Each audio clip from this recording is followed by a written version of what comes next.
Bonjour à toutes et à tous. Donc, Thomas Porte, je suis rapporteur sur la proposition de loi qui vise à abroger la loi 2017 dite de Bernard Cazeneuve. Et André Torigna sera chef de file. Elle est aujourd'hui retenue parce qu'elle a un rassemblement devant le Sénat pour s'opposer à la loi sur l'immigration. Boubacar, Fagidji, Rayana, Amin Leknoun, Inès, Amin, Alioussen Kamara, Zieb, Jean-Paul et Naël. Ce sont les noms des personnes qui ont perdu la vie suite à des tirs de policiers après des refus d'obtempérer.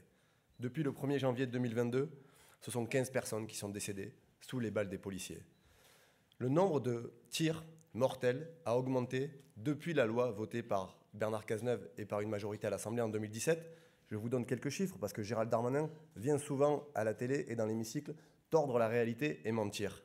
Entre 2012 et 2016, il y a eu 596 tirs sur des véhicules en mouvement, ça fait 119 par an.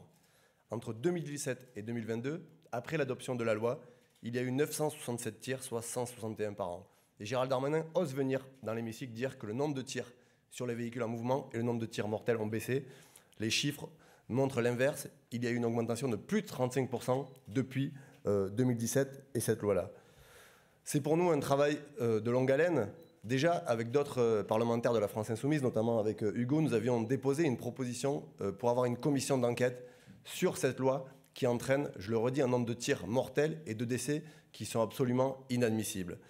Cette proposition que nous allons débattre dans l'hémicycle, elle répond à ce qui s'est passé après les révoltes urbaines et après le décès de Naël. Parce qu'en vérité, avant 2017, les policiers étaient soumis à la légitime défense comme tout citoyen de ce pays. Et la loi de 2017 et l'alinéa qui est inséré par le dispositif Cazeneuve, il crée un double statut, c'est-à-dire qu'il crée des justiciables qui ne sont pas comme les autres. Et ça fait aussi écho à ce qui s'est passé ces derniers mois, où un certain nombre de policiers et de syndicats policiers d'extrême droite ont demandé d'avoir un statut de justiciable différent. Pour nous, tous les justiciables sont les mêmes et il n'y a pas de droits différents pour les policiers ou pour les citoyens dans ce pays. Et on considère que personne ne doit perdre la vie après un refus d'obtempérer. La France est un des pays où on tue le plus après les refus d'obtempérer. À titre d'exemple, l'Allemagne, qu'on cite souvent dans d'autres domaines, il y a eu un mort sur les 10 dernières années.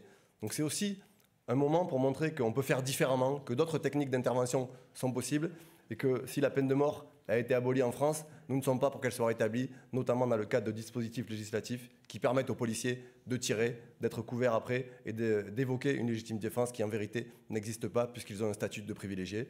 Donc on défendra cette loi dans l'hémicycle et on va auditionner ces prochaines semaines, on les rendra publiques, notamment les familles de victimes qui ont accepté de venir à l'Assemblée nationale parler du traumatisme qu'elles ont vécu.